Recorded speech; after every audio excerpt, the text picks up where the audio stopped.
ngir seetal seeni loxo jëfandiku leen gel main Valda. Val d'Afrique moo leen di may Sud Nutrition. asalaamaaleykum mbokk déglukat yi docteur Bintou Cheikh Seck maa ngi lay nuyu. maa ngi lay fay Rosalie. chronique numéro 347 docteur tey dañu waxtaanee njëriñ ak gàllankoor bi am ci benn pratique boo xam ne ñu bëri dañu koy tàmm jëfee mooy ban. waaw li ñuy waxtaanee tey mooy naanum limon bu ñu pressé maanaam limon boo xam ne dañoo jël ndox mi daal di ko booleeg ndox naan ko. am na ñu bari ñuy def loolu di ko def sax di ko jëfandikoo bés bu nekk am na ci ñoo xamante ne dañoo bëgg rek cafkawu limon boobu ñuy naan ñeneen ñi ñoom dañoo gëm ne ni limon boobu di ko jëfandikoo bés bu nekk dafa baax ci seen wér-gu-yaram. justement est-ce que am na ay ngëneel maanaam ay avantage ci wàllu wér-gu-yaram di naan jus de citron lu bari. waaw loolu am na ndaxte limon dafa nekk fruit boo xam ne dafa bari vitamine C. nit ki boo jëlee limon jus bi lu gën a néew sax xaaju verre sax di indil yaram bi lu mat 40% wu li mu soxla ci vitamine C ci bés bi yëpp maanaam bu ñu jëloon vitamine C bi ñu soxla yëpp ci bés bi muy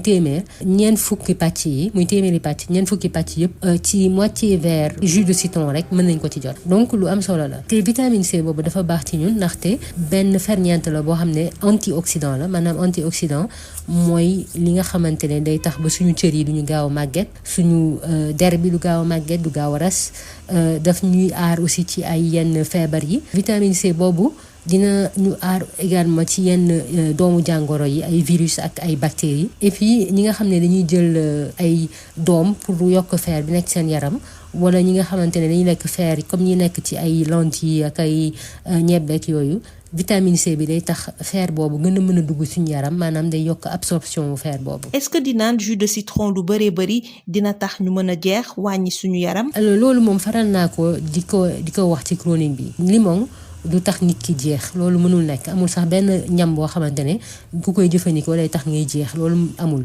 waaye ki nga xamante ne dafa am ay jafe-jafe ngir reesal ay ñam yi muy lekk.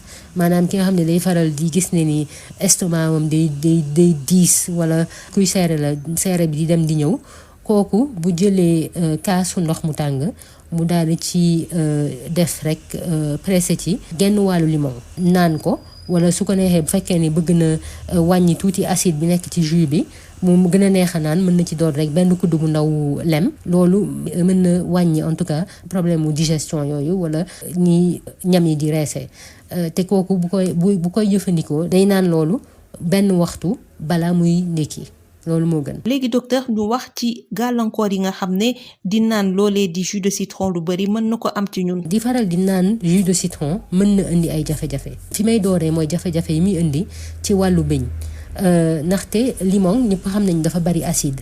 te acide boobu bu faral di jàppanteeg bëñ yi dafay dindi li ñuy wax émail yu bëñ yi li nga xamante ne mooy aar bëñ yi wala mooy protéger bëñ yi te loolu day dem ba nga xam ne nit ki loolu bu dañee nit ki mën na dem ba bu naanee lu tàng wala mu naan lu sedd wala mu lekk lu tàng wala lekk lu sedd dafay metti bëñam yi di metti aussi les gencives yi. ñaareel bi mooy acide boobu nekk ci limon ki koy faral di naan te am ay xëy na ay jafe-jafe estomac acide bi mën na dem ba xaw a yàq am lu mu gàllankooree biir estomac bi ba nga xamante ne nit ki day faral di yëg li ñuy wax ay aigreur wala métit bal wala muy mel ni lu tàng wala luy lakk lu nekk ci biir estomac bi ci topp mooy nit ñi naan jus de citron dañuy faral di ci dolli suukar wala di ci dolli lem ndaxte am nañu ni citron bi comme limon bi dafa bari acide xëy na du neex a naan noonu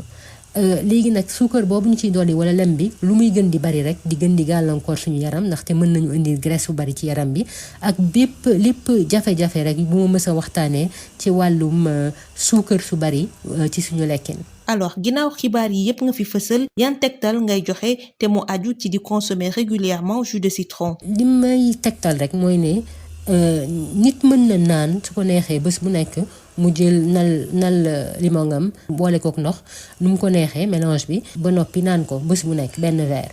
bañ cee dolli suukar moo gën waaye buñ ci naree dolli suukar bu mu ëpp benn wala ñaari kuddu yu ndaw lem moo gën. Et puis nañu fexe ba bu ñuy pressé ci limon bi ñu boole waale ci tipp yi wala ñam boobu nekk ci limon bi ñu def ko ci verre bi aussi mooy ñam yu sew a sew yi ci nekk ñu koy wax pulpe ñu def ko ci ndaxte loolu moo am gàncax te loolu dafa baax ci ñu wér-gu-yaram. Et puis may wax ñëpp rek ni bu ñuy faral di naan jus de citron boobu nañ fexe ba jël paille ñu naanee ko maanaam loolu ñuy dugal ci biir verre yi di ko muucu loolu moo gën ngir rek aar biñ yi. ñi nga xam ne nag ñoom dañu am problème mu estomac ñoom nañuy fexe ba moytu wala li ñuy naan ci limon boobu bu mu bari bu mu nekk bés bu nekk et puis surtout buñ ko naan alors que lekkuñu. Donc buñ ko naan à jeun. nga fàttali suñu page Facebook. waaw page Facebook bi mooy Sud Nutrition ñu leen di ñaax rek ngeen ñëw seet si ñu laaj ñu seen i laaj wax ñu ay thèmes yoo leen bëggee ñu waxtaanee te ma leen di xamal ni am na ay chronique vidéo ak audio yu ñu posté ci page bi. may gërëm Val d'Afrique di la jaajëfal docteur Bintou Cheikh Seck. jërëjëf Rosalie. ngir seetal seeni loxo jëfandiku leen gel main Valda Val d'Afrique. moo leen doon may Sud Nutrition.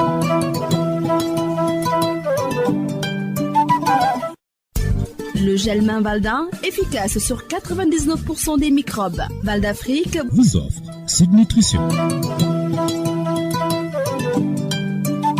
Bonjour chers auditeurs, docteur Bintou Cheikh Seck, bonjour. Bonjour Rosalie. Chronique numéro 347. Docteur, aujourd'hui vous allez nous parler des avantages et des inconvénients d'une pratique assez courante, laquelle? Eh bien, c'est celle de boire du jus de citron pressé, dilué avec de l'eau. Et nombreux sont ceux et celles qui boivent du jus de citron régulièrement et même tous les jours pour diverses raisons. Certains le font parce qu'ils aiment le goût et d'autres parce qu'ils pensent que c'est bon pour leur santé. Justement, y a-t-il des avantages pour la santé de boire du jus de citron de façon régulière? Alors oui, il y a des avantages. D'abord parce que le citron est très riche en vitamine C. Il suffit de moins de la moitié d'un verre de jus pur pour obtenir 40% des besoins du corps en vitamine C toute la journée. C'est intéressant parce que la vitamine C est un puissant antioxydant qui ralentit le vieillissement des organes, y compris la peau. Elle nous protège contre certaines maladies. La vitamine C aide également à prévenir les infections virales et bactériennes. Et puis elle améliore l'absorption du fer qui est présent dans les végétaux et les compléments alimentaires. Est-ce que boire du jus de citron régulièrement fait perdre du poids ou mincir? Absolument pas. Et je l'ai répété maintes fois dans cette chronique, boire du jus de citron ne peut pas aider à perdre du poids. Ça ne fait pas partie de ses avantages. En revanche, boire du jus de citron chaud le matin, 1 heure avant le petit déjeuner, peut dissiper des troubles digestifs tels que la lourdeur de l'estomac et la constipation passagère. Il ne s'agit pas de boire beaucoup de citron, il suffit de presser la moitié d'un citron dans un verre d'eau chaude et on peut y ajouter 1 cuillère à café de miel pour réduire l'acidité du jus. Maintenant, parlons des inconvénients de ce breuvage. Quels sont-ils? Alors, le premier inconvénient est par rapport à la dentition.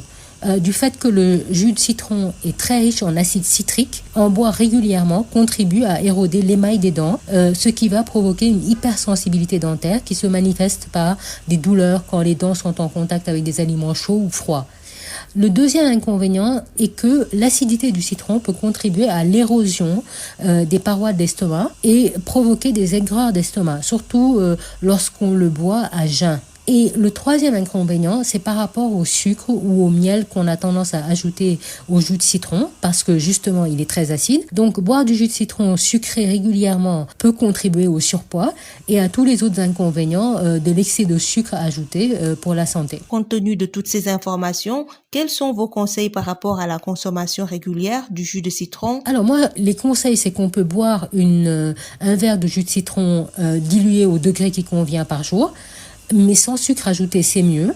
Sinon, on n'ajoute pas plus d'1 ou à 2 cuillères à café de miel par verre. Et en tâchant de bien inclure la pulpe du citron dans le jus pour profiter des bienfaits des fibres. Je conseille aussi de boire le jus avec une paille pour protéger l'émail des dents. Et pour ceux qui ont des problèmes gastriques, il faut éviter de boire le jus de citron régulièrement et surtout pas à jeun. La page Facebook? Alors la page Facebook, c'est Sud Nutrition. Je vous conseille d'y aller, de nous poser vos questions, de suggérer les thèmes. Et sachez qu'il y a des chroniques vidéo et audio qui sont postées sur la page. Merci à Val d'Afrique et à vous, docteur Bintou Cheikh Seck. Je vous remercie, Rosalie.